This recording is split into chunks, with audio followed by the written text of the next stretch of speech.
Hello friends, मैं मिथिलेश चौधरी। आज हम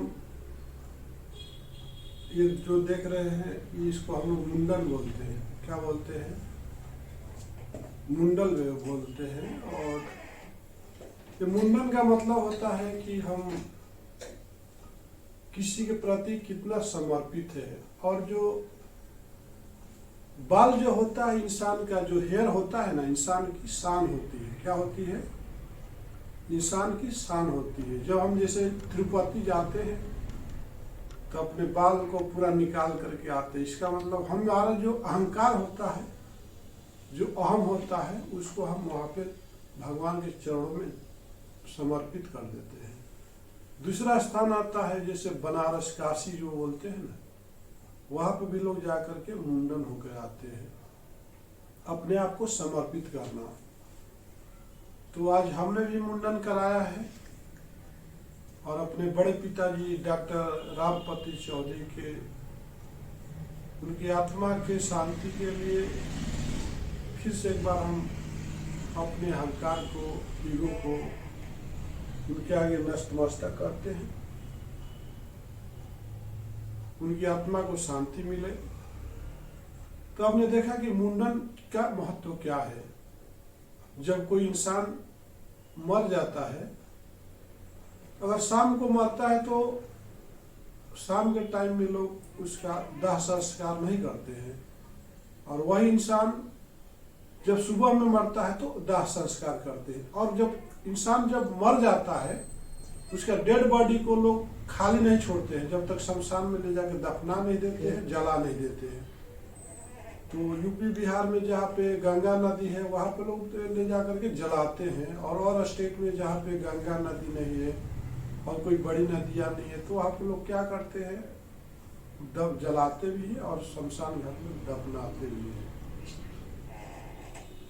तो आपने देखा कि हमारे हिंदू धर्म में जो है ये मुंडन का बहुत, जैसे कि आप जो भी आपके जो शव होती है, डेड बॉडी जो हो जाती है, जो डेड बॉडी के कुछ देर रखने के साथ, उसके साथ रहने से आपके बालों में ज़्यादा संक्रमित होता है, कुछ बैक्टीरिया इफेक्ट करते हैं, इसलिए बालों को निकालना बहुत ज़रूरी होता है। दूसरा रीजन होता है। और ये हमारा संस्कार है। और ये भी एक संस्कार है कि जैसे कि हम किसी फैमिली से बिलोंग करते हैं तो हमारा उनके प्रति लगाव, उनके प्रति जो है समर्पण जो है कितना था, ये भी हम लोग उनके एहसास दिलाते हैं और अपने आप को फीलिंग करते हैं कि हम उनके सदस्य थे और हमारे लिए कुछ खास थे। तो ये मुंडन इसलिए कराया जाता है। जैसे छोटे बच्चे का मुंडन की बात करें तो जो पेट में से बच्चा निकलता है तो उसका मुंडन ले जाके हम लोग तिरुपति में कराते हैं, गंगा नदी के किनारे कराते हैं, या काशी में कहीं मंदिर में कराते हैं। क्यों कराते हैं? तो इसका भी एक साइंटिफिक रीजन होता है। जैसे कि जब तक बाल आप नहीं निकालते हो उस बच्चे का, वो पुराने जन्म उसको याद आते रहते हैं।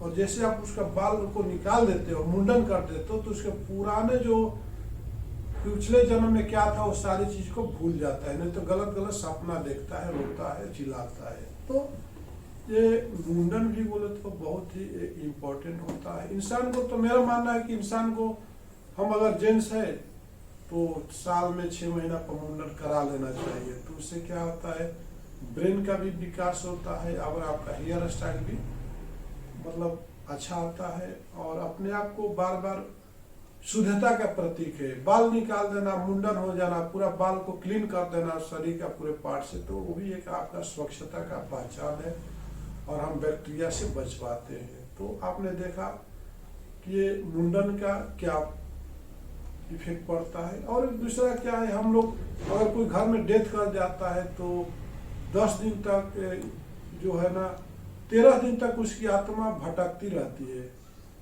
तो परिवार के अंदर ही भटकती रहती है, उसका पूजा पाठ है। फिर हम लोग क्या करते हैं, 10वें दिन मुंडन करते हैं और इसके बाद 13वें दिन में ब्रह्म भोज करते हैं। वहाँ पे बहुत ब्राह्मणों को खिलाया जाता है, पूरे रिलेटिव को बुलाया जाता है, खिलाया जाता है।